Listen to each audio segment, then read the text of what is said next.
عليكم، مرحبا بكم معنا فيديو جديد. اليوم ان شاء الله غادي نقدم لكم واحد البغرير بدون خميره كيماويه وبدون سميد، يعني كنديرو غير بالفينو وبالدقيق د الفورس. كيجي زوين بزاف وخفيف وساهل حتى في المقادير ديالو. هذا طلب واحد الاخت اللي كانت بغات البغرير اللي ما فيهش الخميره الكيماويه. انا تقريبا نفس المقادير اللي كندير سواء بالخميره الكيماويه او بلاش، غير هذا غنديرو لكم بلا خميره وغادي نخليوه يخمر. المقادير عندي هنا كاس ديال الفورس الدقيق الابيض، جوج كيسان ديال الدقيق الفينو، عندي هنا نص معلقه صغيره ديال السكر، معلقه صغيره عامره ديال الخميره الخبز، وربع معلقه تقريبا ديال الملحه. المهم الملحه كتبقى على حسب الذوق ديالكم. بالنسبه للماء غادي نحتاج 4 الكيسان ديال العنبه، بهذا عبار كل كاس العنبه يعني 4 الكيسان ديال الماء دافي. دابا اول حاجه كنديروا هاد المقادير كامله غادي نخلطها في يعني تخلطوها في واحد الاناء، عاد ديك الساعه طحنوها في الخلاط الكهربائي. غندير الكاس الاول ديال الماء وهذا الكاس الثاني. صافي البنات، كما شفتوا درت 4 الكيسان هنا ديال الماء عامرين. دابا غادي نخلط مزيان حتى المهم كتحسوا بداك الفينو والدقيق دابو في هذا الماء. عاد ديك الساعه غادي نطحنوا في الخلاط الكهربائي، ما طحنوش بزاف، عاود غير شويه ونردو يخمر. الفرق ما بين هذا وما بين داك اللي فيه الخميره تقدروا طيبوه يعني في 5 دقائق ديالو، ما تخليوش يخمر يطيب، ولكن هذا ضروري يخمر شويه حتى كتطلع ديك الكشكوشه فيه، عاد يمكننا نطيبو. صافي البنات، هنا بعد ما طحنتو في الخلاط الكهربائي المهم غطحنوه واحد شويه، ما تبقاوش طحنوه وتعاودوا طحنوه طحنه واحده صافي، وكتديروه ترجعوه للاناء وتغطيوه بالفيلم اليمونطير وتخليوه حتى تشوفوه خمر مزيان.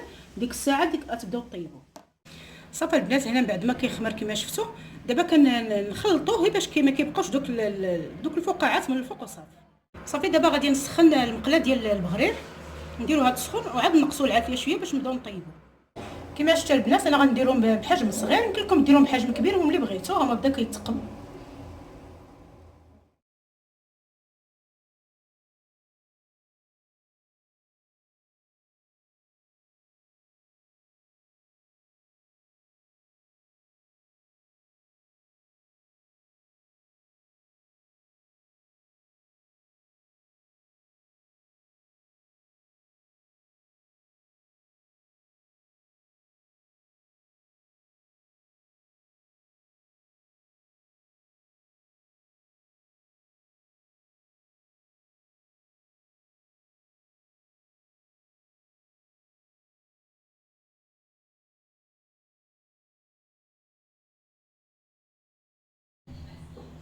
فوالا البنات، بعد ما كنطيبوه كما شفتوا دهنتو بشويه ديال الزبده، ذوبتها ودهنتو بالزبده، واللي بغى يضيف العسل يضيفو. بالنسبه للبنات اللي ما كيخافوش من الخميره الكيماويه يديروا خماره واحده يعني 8 غرام. هاد المقادير اللي ضفت كانوا ما كيستهلكوهاش، يديروا المقادير كما عطيتكم انا، غير تخليوه يخمر تقريبا واحد من ثلث ساعه حتى نص ساعه على حسب المطبخ عندكم واش يعني دافي ولا ما دافيش. راه كيجي صراحه زوين بزاف وكيجي خفيف.